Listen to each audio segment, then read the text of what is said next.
बिहार सरकार की एक मजबूरी है, बेरोज़गारों की एक मजबूरी है और वो मजबूरी है बिहार की सरकार। जिस तरह से बिहार में बेरोज़गारों की फ़हरिस्त बढ़ती चली जा रही है, उससे नहीं लगता है कि आने वाले समय में बिहार के युवाओं को रोज़गार मिलेगा। मैं आपको बात कर रहा हूँ पंचायत वार्ड सचिवों की, जो पंचायत वार्ड सचिव लगातार 1 साल से अधिक हो गया धरना प्रदर्शन में बैठे हुए हैं। उसके बाद भी बिहार सरकार उसकी सुध नहीं ले रही है।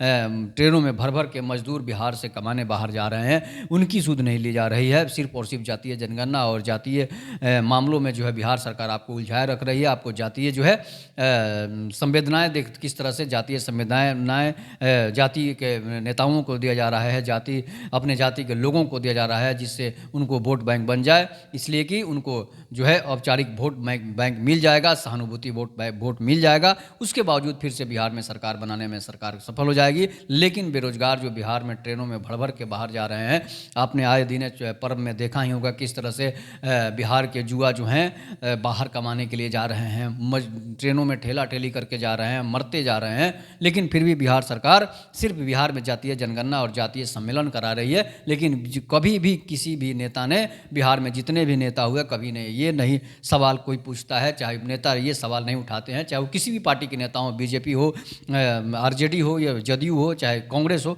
किसी भी नेता ने ये आवाज़ नहीं उठाई कि बिहार में कोई फैक्ट्रियाँ लगनी चाहिए, बिहार में कोई कंपनी लगनी चाहिए। अगर बिहार में किसी को कॉन्ट्रैक्ट पर नौकरी भी दी जाती है तो उसकी नौकरी भी सरकार खाकर बैठ जाती है। अगर किसी को बिहार सरकार बहाल भी करती है, 2-4-500 रुपये पर बहाल करती है मंथली, उसके बावजूद उसकी नौकरी भी खत्म कर दी जाती है। तो ये बिहार सरकार समझ लीजिए कि आपको सिर्फ बरगलाने का काम कर रही है और सिर्फ जाति के झंझट में डालकर, जाति के झमेले में फंसाकर आपको बरगला कर रखना चाहती है, राज चलाना चाहती है। इसलिए कि उसको सत्ता से मतलब है, उसको आपसे कोई मतलब नहीं है। पीसते आप जा रहे हैं, आप अपने जाति के नेता को वोट देकर 2-4 हज़ार का लालच लेकर जो है आप फिर उसी को वोट देते हैं और फिर से वो आपको गड्ढे में डालने का ही काम करता है।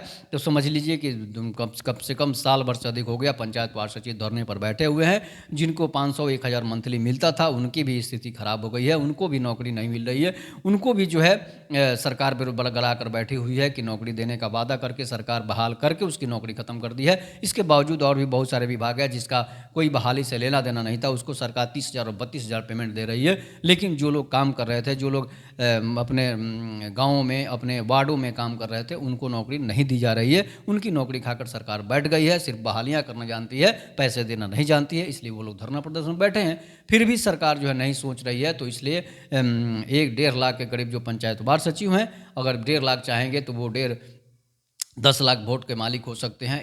इस तरह से बिहार सरकार को उखाड़ने का काम करेंगे पंचायत वार्ड सचिव, इसलिए कि वार्ड में उनका ही काम है। उनकी अगर काम नहीं होगी तो फिर से सरकार को वोट कैसे मिलेगा? से उसमें सभी जातियों के लोग हैं और उनको सरकार जो है 300 दिनों से, 400 दिनों से लगातार धरना प्रदर्शन वो लोग बैठे हैं, फिर भी उनकी कोई सूद नहीं लेने वाला है। इसी से आप समझ सकते हैं बिहार सरकार बेरोजगारों के लिए कौन सा व्यवस्था कर रही है। बिहार सरकार बेरोजगारों को क्या करना चाहती है? एक कहावत है, एक नेता कहता था कि नौकरी दे देगा तो 60 साल में वो आपको भूल जाएगा, अगर कर्जा दे दोगे तो वो आपको याद रखेगा। तो ये सरकार जो है सिर्फ और कर्जा देना चाहती है, सिर्फ जाति के नाम पर आपको लड़ाना चाहती है, लेकिन नौकरी देना नहीं चाहती है, कोई कंपनी और फैक्ट्री लगाना नहीं चाहती है। जो लोग नौकरी भी कर रहे हैं, कॉन्ट्रैक्ट पर नौकरी कर रहे हैं, बंधुआ मजदूर की तरह नौकरी कर रहे हैं, उनकी भी नौकरी छीन ली जाती है, उनको भी काम नहीं मिलता है। इसी से आप अंदाज़ा लगा सकते हैं, चाहे वो संविदा कर्मी हो, चाहे वो पंचायत वार्ड सचिव हो, चाहे किसी भी विभाग के कर्मी हो।